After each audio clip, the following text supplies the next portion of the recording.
So, just a heads up for this video, the game I'm reviewing today has a very chuggy frame rate by default, which will be seen throughout the video. Not because of my recording software or emulator, but merely because of how hard it's pushing its system's hardware.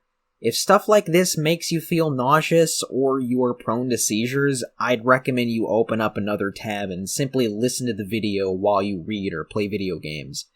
Even I felt sick while playing this game initially, and I don't want to cause anyone else to feel the same way with this video. With that out of the way, let's get right into the review.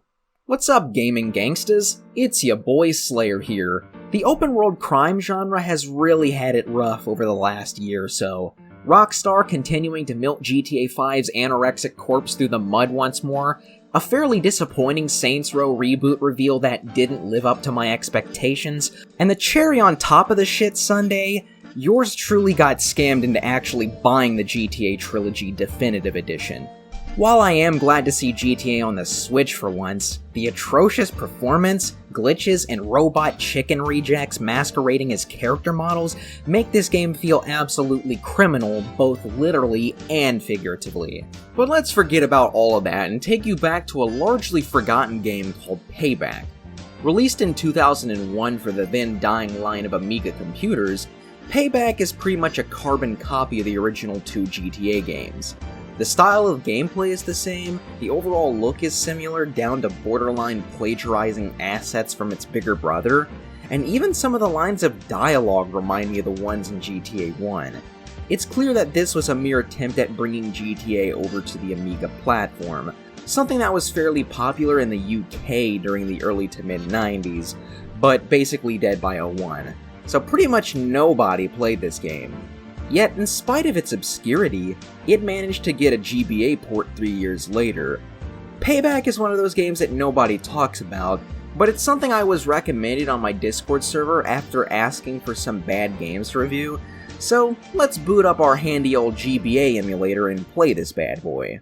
So upon starting this game, we are okay then.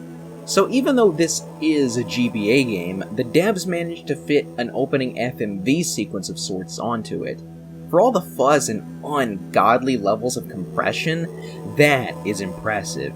Especially when you consider that one of Nintendo's previous consoles, the Nintendo 64, garnered criticism for its lack of full-motion video capabilities, all because Nintendo opted to put their games on bricks instead of frisbees. In spite of the GBA being closer to the Super Nintendo hardware-wise, the madman who made this game actually did it. They put an FMV sequence on a Game Boy Advance. Then again, considering full episodes of SpongeBob have been mass-released on Game Boy Advance, this isn't as impressive as it may seem at first glance. After that, we have 3 different cities to choose from, although you must progress through the game to unlock all of them. We have Freedom City, which in spite of the name being a blatant copy of Liberty City from the GTA series, is more reminiscent of, let's say, London and GTA London 1969 than New York. It even has a broken bridge ripped straight out of Liberty City from GTA 1. I'm surprised Rockstar didn't sue the makers of this game. Los Franco City, an unfitting West Coast sounding name for a city with the climate of Russia and perpetual snowfall. I like this though. GTA has a propensity for setting its game in warm climates with a never-ending barrage of palm trees and beaches, which is why they frequent the likes of Miami and Southern California so much. Sure, New York City does get pretty damn cold during the winter, but the only time snow appeared in Liberty City was during that one mission in San Andreas. And lastly, we have, let's just call it Miller Lite City for the sake of our sanity, a dark city that eschews the in-game map and doesn't really seem distinctive compared to the previous 2 cities, aside from the nighttime setting and rain. Oh, there's also a prison on this level that you must break out during the first mission, so I guess that kinda makes it a bit different. That at least makes up for the understandable lack of a day and night cycle. The coolest thing about the environments is that they are a majority 3D. Fully 3D games on the GBA were a rarity, but are very impressive when they actually did come around. The most we usually got was partial 3D like in the F-Zero titles. Sure, Payback doesn't look good aesthetically, but you have to give major props to it for actually pulling this off. The gameplay is a carbon copy of GTA 1 and 2. Top-down perspective in 3 cities with weapon crates scattered around the maps, you can steal vehicles to traverse these cities, the usual stuff. At least you can take more than one hit before dying, although you're still pretty weak. And unlike GTA 1, there's more than 4 weapons, although that isn't saying much. But considering it is the GBA, I'll take what we have. What's really funny is that if you get a shotgun and shoot someone with it, they explode into chunks of gore. It's super unrealistic, but funny as all hell, especially when you're doing it to Ku Klux Klan members. Yeah, the missions are pretty interesting too, and surprisingly a step up from those seen in the first 2 GTA games. Some of them even take place in indoor environments, something its sister game GTA Advance obviously lacked. The soundtrack in this game is, well, unfitting to say the least.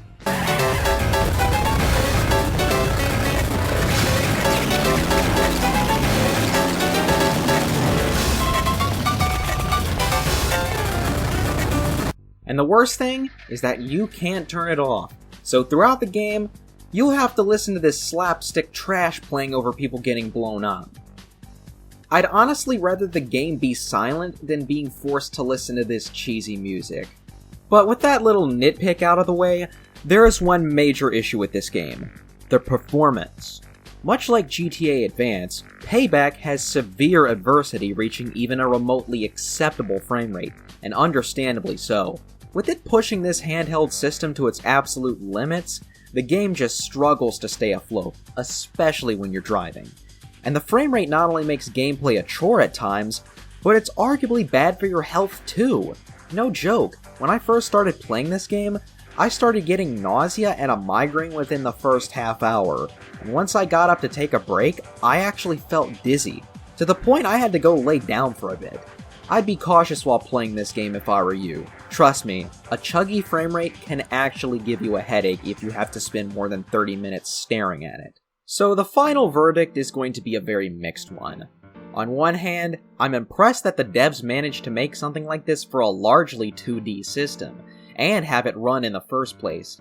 But on the other hand, it's clear this system could just barely pull it off. The frame rate is obnoxious, headache-inducing, and downright distracting in the middle of heated moments.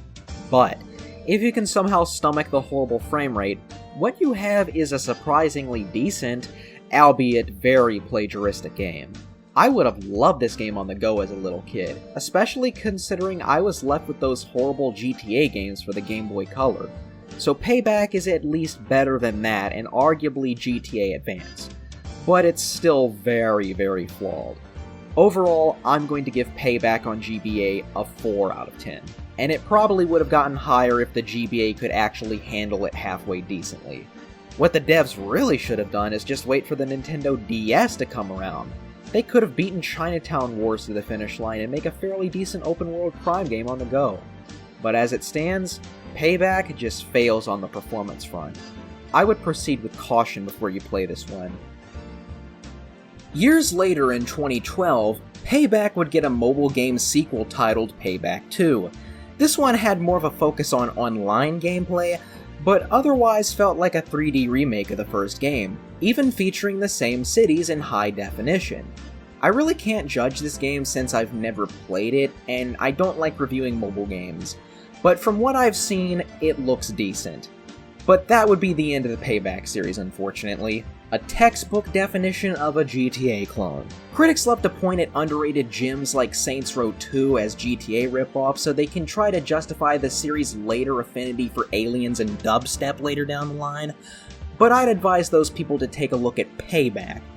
Yet despite being a ripoff, it's not a bad game per se. Even the GBA version was a decent game for its time and system, but nowadays, it's just one of those long-forgotten curiosities in the realm of open-world gaming. At the very least, these games are worth giving a shot at least once. At the very least, I can say a chuggy frame rate and blatant plagiarism that would make 2007 irate gamer blush is still better than taking 3 of the best games ever made and making it look like a rejected robot chicken sketch.